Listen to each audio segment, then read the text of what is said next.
Bismillahirrahmanirrahim. Assalamualaikum warahmatullahi wabarakatuh.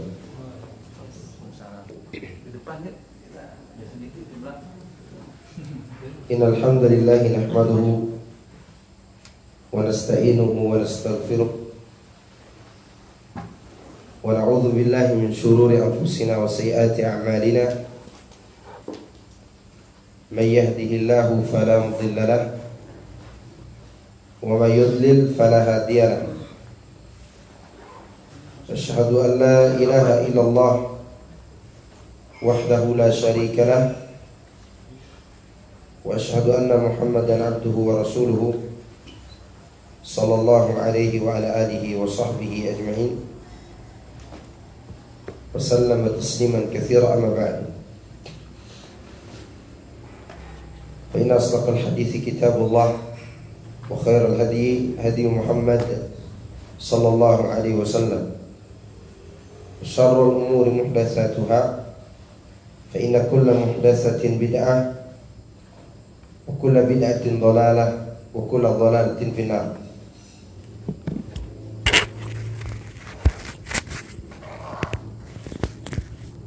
Naam ikhwan fi din, azakumullah.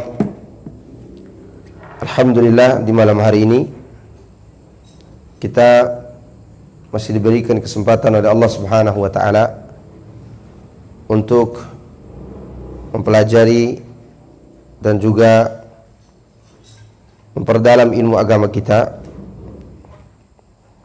terutama yang berkaitan dengan masalah hati,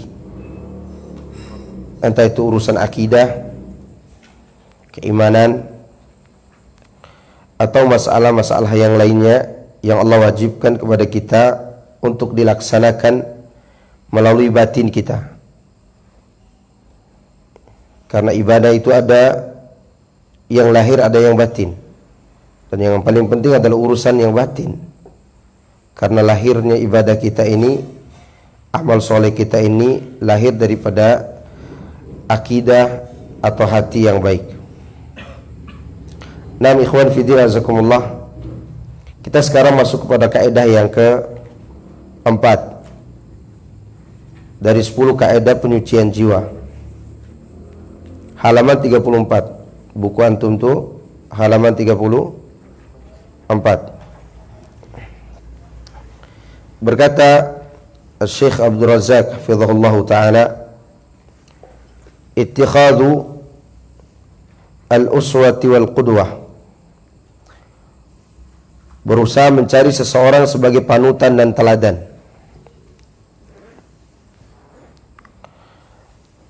Mencari teladan sebenarnya tabiat manusia, naluri manusia.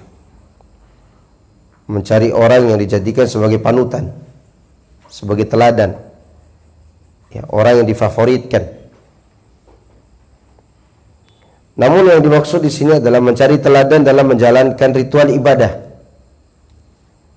berakhlak, dan juga dalam berkeyakinan. Jadi mencari teladan di sini dalam tiga perkara. Ya, secara umum kita mencari teladan yang baik dalam 3 perkara. Perkara pertama, masalah akidah. Ini perkara yang pertama. Perkara yang kedua, masalah ibadah yang berkaitan dengan kaifiyah ibadah. Kemudian yang keempat dan yang ketiga yaitu akhlak. Dalam 3 perkara ini kita membutuhkan seorang teladan ketika kita melaksanakannya. Dan teladan yang terbaik adalah Nabi Muhammad sallallahu alaihi wasallam. Sebagaimana Allah Subhanahu wa taala berfirman dalam surat Al-Ahzab ayat 21. Laqad kana lakum fi Rasulillahi uswatun hasanah liman kana yarjullaha wal yawmal akhir wa dzakara Allah katsira. Sesungguhnya telah ada pada diri Rasulullah SAW suri tauladan yang baik bagi kalian, yaitu bagi orang yang mengharapkan rahmat Allah dan kedatangan hari kiamat, dan dia banyak menyebut nama Allah. Perhatikan ayat yang mulia ini, ikhwan fillah azakumullah. Di sini Allah Subhanahu wa taala menyebutkan pada diri Rasulullah sallallahu alaihi wasallam ada suri tauladan yang baik. Suri tauladan untuk siapa? Orang yang sedang apa? Jawabannya untuk orang-orang yang berharap berjumpa dengan Allah Subhanahu wa taala. Untuk orang-orang yang mengharapkan rahmat dan ridha Allah Subhanahu wa taala. Tentu orang-orang seperti ini tidak mungkin orang-orang yang minum khamar di luar sana, iya enggak? Tidak mungkin para pezina, tidak mungkin para pezudi. Mereka tentunya orang-orang yang beribadah,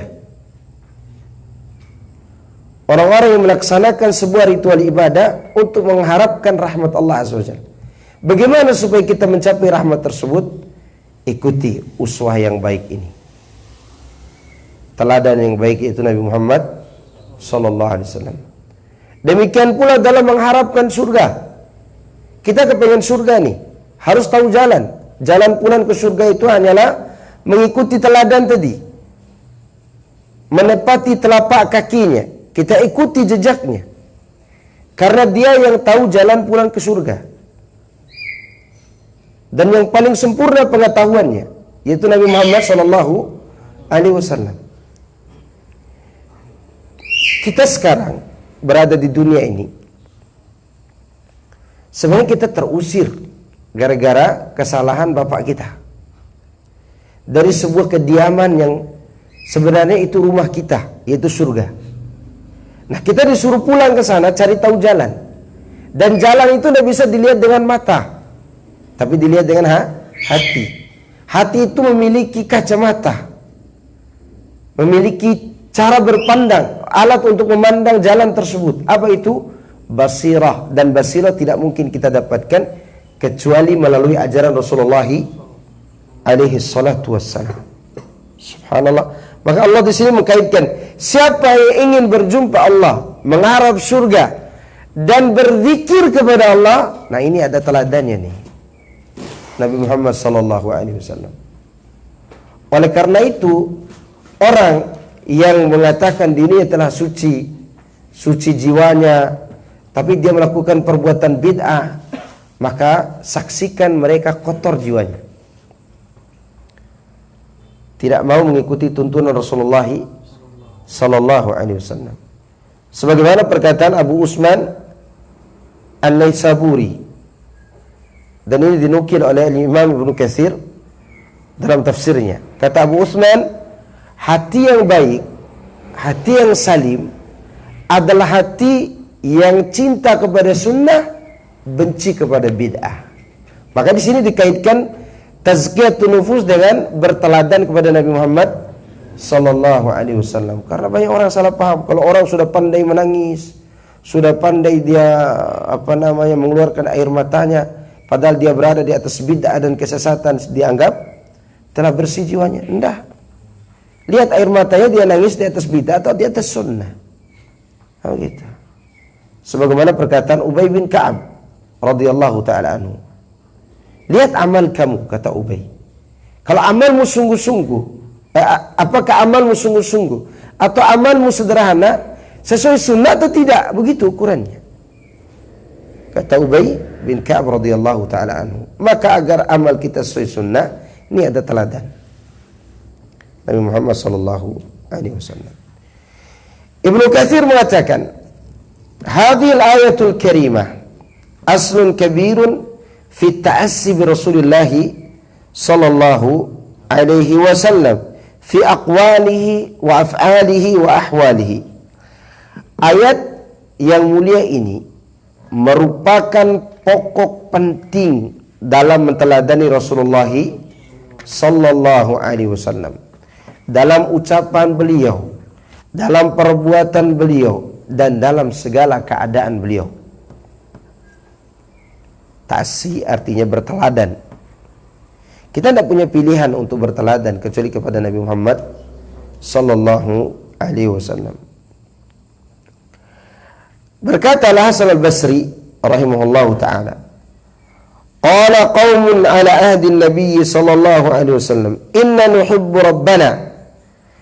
Fa anzala Allah taala hadhihi al-ayah, qul in kuntum tuhibbuna Allah fattabi'uni yuhibbukumullah wa yaghfir lakum dhunubakum wallahu ghafurur rahim. Kata Al-Hasan Al-Basri, dulu orang-orang di zaman Nabi sallallahu alaihi wasallam mereka mengatakan, kami sesungguhnya mencintai Rabb kami, yaitu Allah subhanahu wa ta'ala. Maka Allah pun menurunkan ayat ini, surat Ali Imran ayat 31. Apa bunyi ayatnya tadi? Qul in kuntum tuhibbunallah fattabi'uni yuhibbukumullah wa yaghfir lakum dzunubakum wallahu ghafurur rahim. Katakanlah, jika kamu benar-benar mencintai Allah, ikutilah aku. Niscaya Allah mengasihi dan mengampuni dosa-dosamu. Perhatikan kata qul. Qul itu artinya jelaskan dengan sejelas-jelasnya, melalui bertanya dulu kepada mereka. Bertanya kepada mereka, diuji. Jika kalian benar-benar mencintai Allah, kalau mereka menjawab iya, ikuti aku kalau begitu. Itu penjelasannya. Cara mencintai Allah dengan benar, berittiba kepada Rasulullah sallallahu alaihi wasallam. Ayat ini disebutkan oleh mayoritas ahli tafsir sebagai ayat imtihan, ayat ujian cinta. Cinta kita benar apa enggak? Gitu. Kalau kita benar mencintai Allah, ikuti dong utusannya. Fattiba'ur rasul wa ta'assi bihi dalilun ala sidqi muhabbatillahi ta'ala, li'anna al-ittiba'a wal-iqtida'a bin nabi wa sayri ala minhajihil qawim huwa 'ainu at-tazkiyah wa la yumkinu al-wusulu ilayha bighairi ma ja'a bihi rasul sallallahu alaihi wasallam. Mengikuti, menteladani Rasulullah sallallahu alaihi wasallam adalah bukti nyata benarnya kecintaan seorang hamba kepada Allah subhanahu wa ta'ala. Hal ini dikarenakan mengikuti dan menteladani beliau sallallahu alaihi wasallam serta menempuh jalan beragama beliau yang lurus adalah penyucian jiwa itu sendiri. Dan tidaklah mungkin seorang bisa mencapai penyucian jiwa tanpa mengikuti ajaran Muhammad sallallahu alaihi wasallam. Nah, di zaman ini atau beberapa waktu di zaman-zaman dulu muncul orang-orang sufi tarekat, tasawuf. Ya. Mereka ini biasanya melakukan uzlah, menyendiri yang bid'ah. Ya. Mereka melakukan khalwat, lalu melakukan zikir tertentu dengan jumlah tertentu dengan tujuan menyucikan jiwa. Pertanyaan, pernahkah Nabi SAW melakukan itu? Tidak pernah. Berarti itu bukan penyucian jiwa, tapi penodaan jiwa. Ya, menodai jiwa dengan bid'ah. Sebagaimana perkataan Abu Utsman An-Naisaburi tadi yang saya sampaikan, bahwa hati yang salim itu selamat dari bid'ah di antara sifatnya. Cinta kepada sunnah.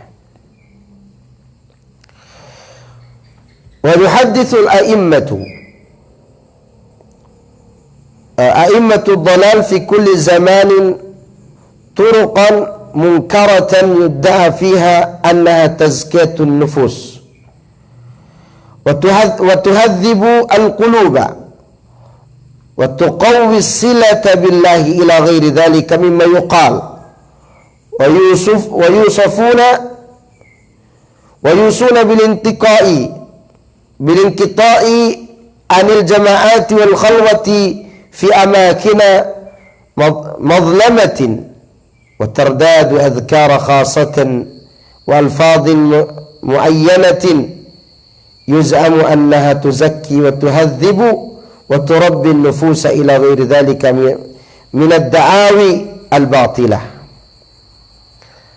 Sebagian ulama-ulama yang menyesatkan, ya, gembong-gembong kesesatan maksudnya gitu, imam-imamnya, dedengkot-dedengkotnya di setiap zaman, ya, mereka membuat cara baru, menciptakan metode-metode baru yang mungkar,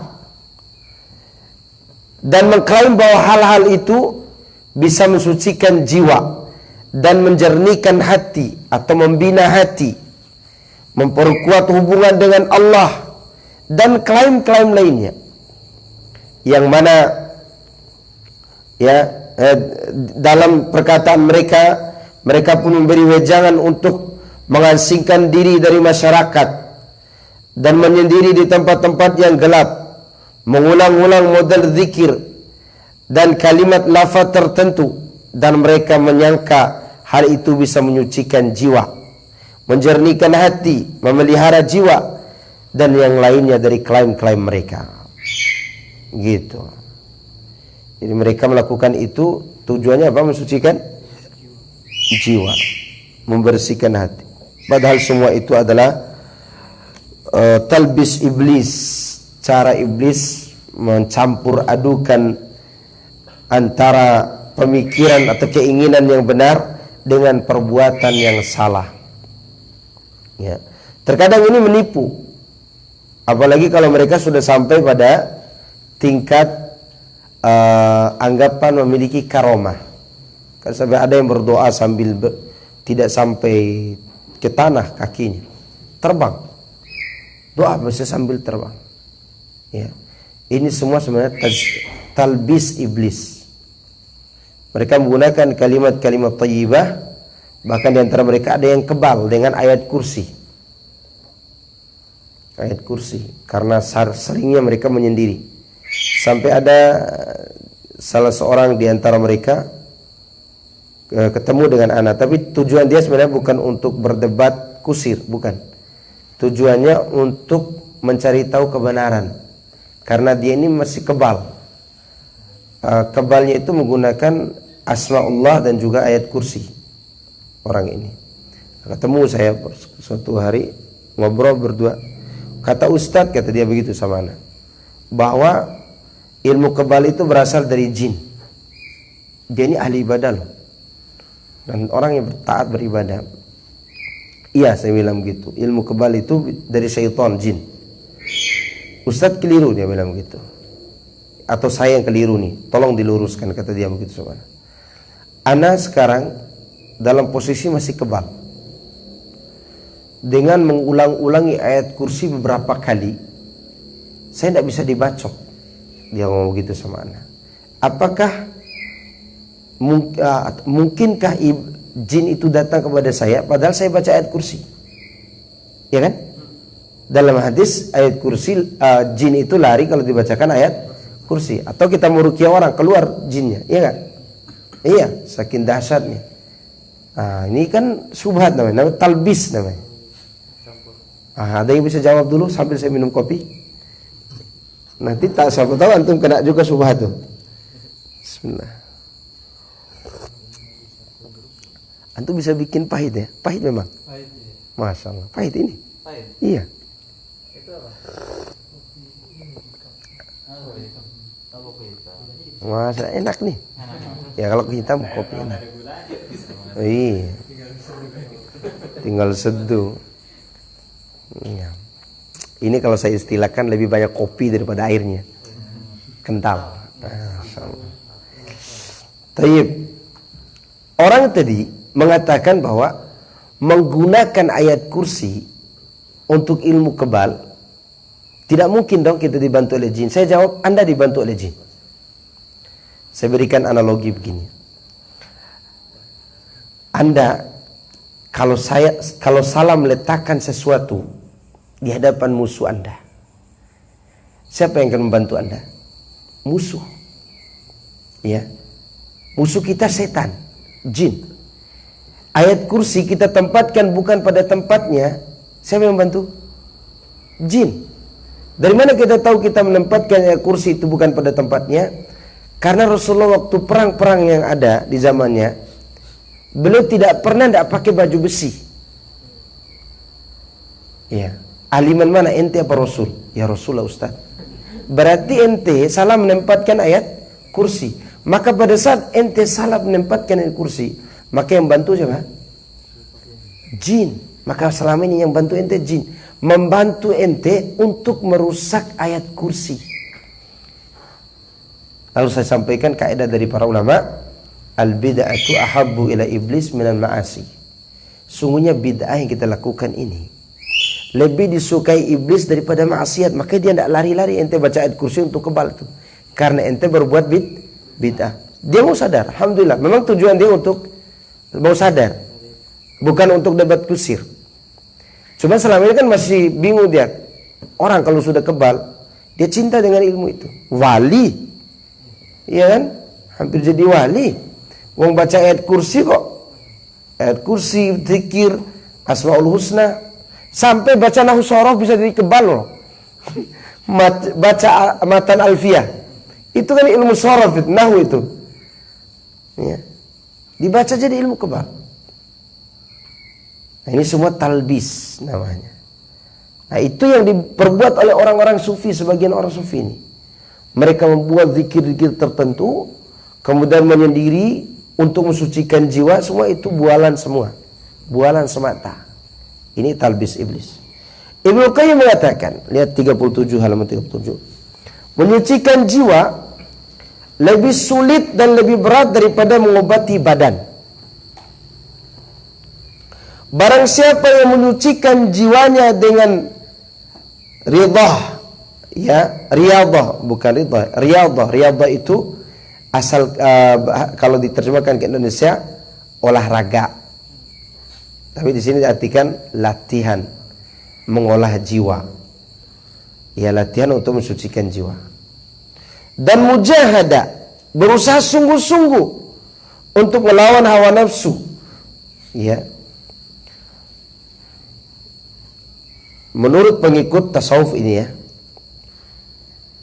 Dan khulwah menyendiri yang tidak diajarkan oleh Nabi SAW adalah seperti orang mengobati diri sendiri dengan mengandalkan pendapat sendiri.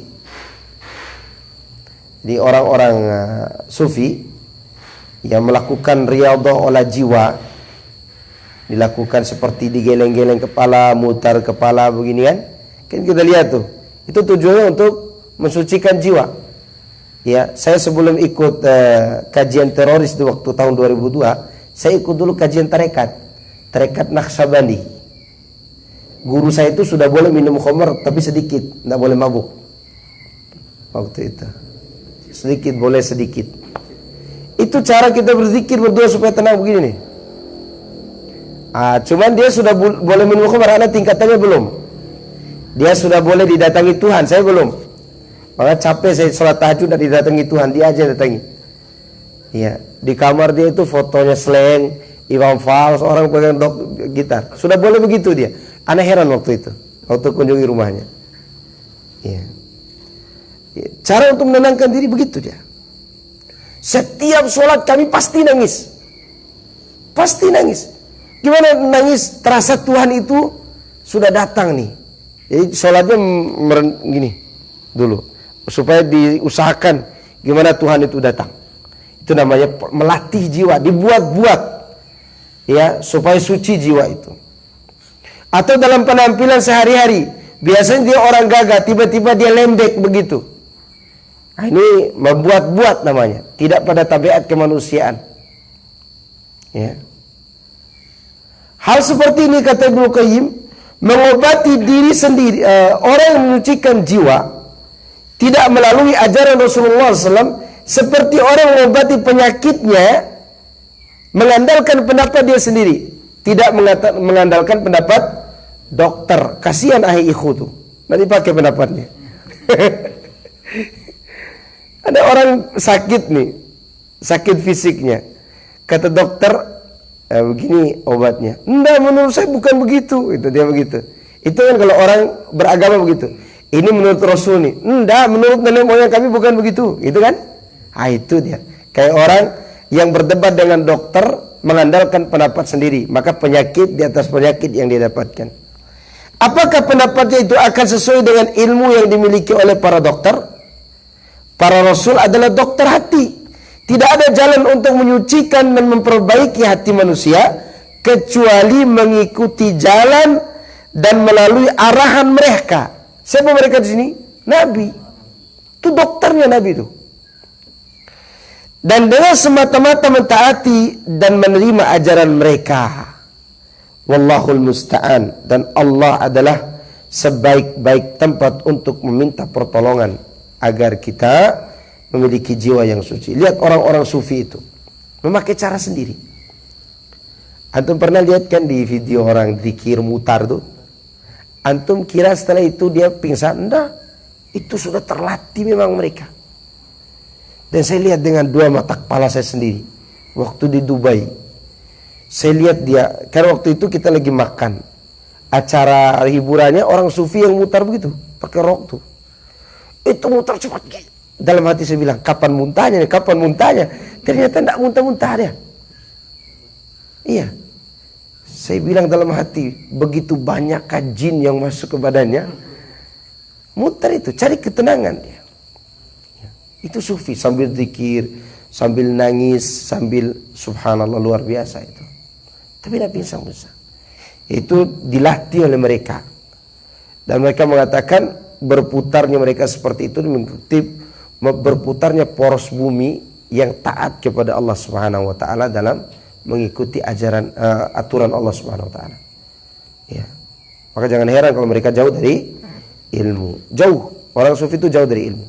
Karena terus terang waktu saya ikuti guru saya dulu, kita andalkan itu adalah ilmu yang datang langsung ke kita. Bahkan salah satu dari teman saya, ya, sufi yang tidak sealiran. Ini sufi yang lain dia. Saya tidak tahu sufi apa. Dia bilang, ana kata dia, solat itu harus membayangkan ada haji dan umi di depan. Haji, orang sudah pergi haji sama seorang wanita yang sudah hajah lah gitu ya, suami istri. Kata dia, saya solat selalu ada mereka berdua. Pokoknya sujud dan ruku di hadapan orang itu. Saya bilang waktu itu, mungkin itu setan. Nah, itulah guru kita, kata dia begitu. Kita harus sholat menghadap ruh mereka. Sampai segitu ikhwan. Begitulah talbis daripada iblis. Mereka kita lihat nangis, tenang. Mata mereka sampai lembek begitu. Ya kan? Karena air mata, sebenarnya itu semua adalah air mata khusyuk syaitaniyah. Namanya khusyuk apa? Syaitaniyah. Mana ayat ada khusyuk syaitaniyah? Wujuhun yawma idin khashi'ah amilatun nasibah tasla naran hamiyah. Wajah kelihatan khusyuk, beramal letih dan susah payah dia, tapi masuk neraka hamiyah. Ayat ini dibacakan oleh Umar kepada para sahabatnya yang mereka tertipu dengan pendeta Nasrani waktu itu. Tertipu dengan pendeta Nasrani yang berdoa menangis kepada Allah. Kata Umar, wujuhu yawma idzin khashi'ah amilatun nasibah tasla naran hamiyah. Itu karena apa? Tidak sesuai dengan ajaran Rasulullah sallallahu alaihi wasallam dalam mensucikan jiwa. Gitu ikhwan. Maka jangan berkhayal suci jiwa kita tanpa mengikuti jalur yang benar. Ya. Kita harus mengikuti jalan beliau alaihi salatu wassalam. Demikian pula seluruh amal yang tidak dilandasi tuntunan dari Nabi sallallahu alaihi wasallam, maka amalan tersebut tertolak. Di situ ada dalilnya. Man amila amalan, perhatikan dalilnya, perhatikan lafadznya ikhwan. Perhatikan lafaz dalilnya. Man amila amalan laisa alaihi amruna fahuwa raddun. Barang siapa yang melakukan satu amal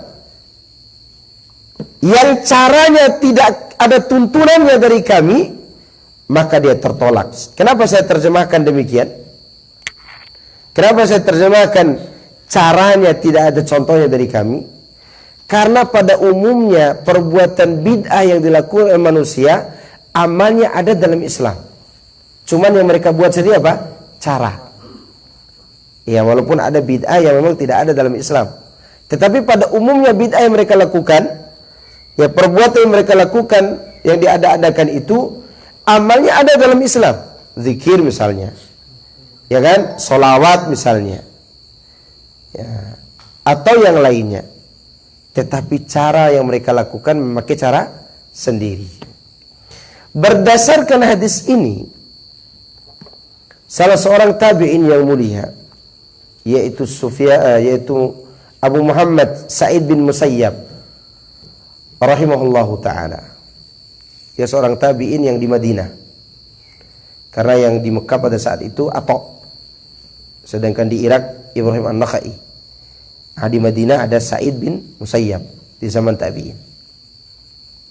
Sa'id bin Musayyab ini masuk ke masjid dan melihat orang sholat sunnah subuh lebih dari 2 rakaat. Berapa rakaat sholat sunnah subuh? 2. Dan tidak terlalu lama ruku dan sujudnya. Ya. Maka Sa'id bin Musayyab melihat orang itu rukunya lama sekali sholat sunnah subuhnya. Sholat sunnah ini bukan sholat subuh.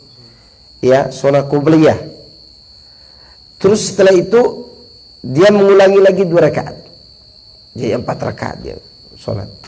Ditegur Sa'id bin Musayyab, ya, tentang perbuatannya itu. Maka orang ini membantah Sa'id bin Musayyab tadi, yaitu Abu Muhammad. Ya Abu Muhammad, ayu'adzibani Allah ala salati? Wahai Abu Muhammad, apa iya Allah akan mengadab saya gara-gara sholat ini? Lihat jawaban pintar dari seorang ulama kita. La yu'adzibuka Allah ala salatin, walakin yu'adzibuka Allah ala khilafika sunnah. Allah tidak mengadab dirimu gara-gara sholat ini, tidak. Tetapi Allah mengadab kamu gara-gara kamu melaksanakannya menyelisihi sunnah, cara melaksanakannya. Lalu Sa'id bin Musayyab mengajarkan, Rasulullah kalau sholat sunnah qobliyah subuh, rakaatnya jumlahnya 2. Kemudian sujud dan rukunya tidak terlalu lama. Lihat jawabannya. Ini juga jawaban kita buat saudara kita yang melakukan zikir. Zikir berjamaah misalnya. Apa antum menyalahkan kami zikir? Tidak. Kita tidak menyalahkan orang berzikir. Tapi kita salahkan cara berzikir. Mengucapkan salawat kepada Nabi. Kita tidak melarang orang bersalawat. Tapi cara berselawatlah yang kita larang. Ini kaedah, jadi kaedah ini. Makanya hadis ini terjemahannya harusnya, siapa yang mengamalkan suatu amalan, amal itu ada dalam Islam, lalu dia mengerjakannya tidak sesuai dengan cara kami, maka tertolak. Ya, ini bukan amal orang kafir, ini maksud amal dalam Islam. Sholat, zakat, puasa, dan seterusnya. Kan ada orang sholat tidak sesuai dengan sholat Nabi SAW. Sampai Nabi mengatakan ada orang sholat 60 tahun tak diterima sholatnya satu pun. Yutimmu ruku'ah wa la yutimmu sujudah. Yutimmu sujudah wa la yutimmu ruku'ah. Kalau dia sempurnakan ruku', dia tidak sempurnakan sujud. Kalau dia sempurnakan sujud, ruku'nya juga berantakan. Jadi tidak sesuai dengan sholat Nabi SAW. Gitu ikhwan. Maka tertolak amal yang tidak sesuai dengan tuntunan beliau. Kemudian Inna Rasulullah Sufyan bin Uyainah rahimahullah ta'ala berkata, Inna Rasulullah sallallahu alaihi wasallam huwa al-mizanul akbaru fa'alaihi tu'radul asya'u ala khuluqihi wa siratihi wa hadiyihi fama wafaqaha fahuwa al-haq wa ma khalafaha fahuwa al-batil. Sesungguhnya Rasulullah sallallahu alaihi wasallam adalah al-mizanul akbar, parameter kebenaran yang besar, yang agung. Segala sesuatu diperbandingkan dengan beliau, baik dengan akhlaknya, perjalanan hidupnya, maupun dengan petunjuknya. Apa yang sesuai dengannya, itulah kebenaran. Apa yang tidak sesuai dengannya, itulah kebatilan. Nah, kalau mau menilai ustadz di situ, Ustadz ini benar apa salah nih? Dilihat amalnya dari 3 sisi tadi yang saya sebutkan di awal. Akidahnya, akhlaknya, ibadahnya sesuai enggak dengan apa yang dituntun oleh Nabi SAW. Kalau tidak sesuai, dia berada di atas kebatilan. Meskipun dia pandai berbicara atau pintar berkhutbah. Masih ada waktu kan? Masih namanya. Ya, meskipun dia pandai berbicara ataupun pandai berkhutbah. Karena sudah berlalu ikhwan. Orang-orang yang ceramahnya bagus, khutbahnya bagus, tapi dia sesat karena akidahnya berbeda dengan Nabi. Contoh Jahm bin Safwan, pendiri Jahmiyah. Orang ini pernah ditanya oleh ulama yang hidup di zamannya, karena dia ini, kata Imam Adz-Dzahabi, kana lahu ahlal kalam, dia punya ucapan yang manis. Ya, semua orang terkesima kalau dia berkhutbah. Makanya dia punya pengikut, maka timbul firqah apa? Jahmi ada pengikutnya. Ditanya oleh ulama, di mana Allah? Dia masuk ke rumahnya untuk cari jawaban. Ya. Dia keluar, innallaha laisa fis sama fa innama huwa huna fil ardi. Akidahnya bertentangan dengan pertanyaan Nabi kepada budak wanita. Dia katakan Allah itu tidak di langit, Allah itu di sini di bumi, kata dia begitu. Gara-gara itu didesak dan didesak. Kalau begitu Allah Subhanahu wa taala tidak ada, kata dia begitu. Maka dia dikafirkan. Awalnya dia takut menyamakan Allah dengan makhluk. Karena kalau dikatakan Allah di atas berarti sama dengan makhluk. Langit di atas, bintang di atas, dan seterusnya. Kalau orang seperti ini mulai menghilangkan satu sifat Allah, berarti dia sudah bertentangan dengan Nabi SAW. Beberapa waktu yang lalu saya khutbah Jumat di rumah sakit Pondok Indah. Saya khutbah Jumat di situ. Saya berbicara tentang keagungan Allah Subhanahu wa taala dan keindahan wajahnya yang dilihat oleh penduduk surga. Datang satu orang ke depan selesai khutbah, Ustadz jangan ngomong wajah-wajah Allah begitu. Kenapa saya ngomong begitu? Nggak boleh ngomong wajah Allah, kata salah satu jemaah khutbah Jumat itu. Kenapa? Karena kita punya wajah. Terus kita katakan apa? Saya bilang begitu. Katakan aja zat. Saya tanya, ente punya zat nggak? Punya. Berarti nggak boleh dong kita katakan Allah punya zat. Allah, ente ada nggak? Ada. Berarti tidak boleh dong kita katakan Allah ada. Berani ente katakan Allah tidak ada gara-gara ente ada? Tidak berani. Bingung dia. Kalau kita katakan Allah punya wajah, dia punya wajah tapi tak sama dengan kita. Nah, ini akidah yang bertentangan dengan Rasulullah sallallahu alaihi wasallam. Nah, ikhwan fillah, jazakumullah, karena sudah adzan Isya, nanti insyaallah kita akan lanjutkan. Ya, yang penting 3 poin tadi. Akidah kita, akhlak kita, dan ibadah kita sesuai dengan Nabi, itulah mencari teladan yang baik. Ya, berteladan kepada Rasulullah dalam 3 hal tadi. Subhanakallahumma wa bihamdika, asyhadu an la ilaha illa anta, astaghfiruka wa atubu ilaik. Wassalamualaikum warahmatullahi wabarakatuh.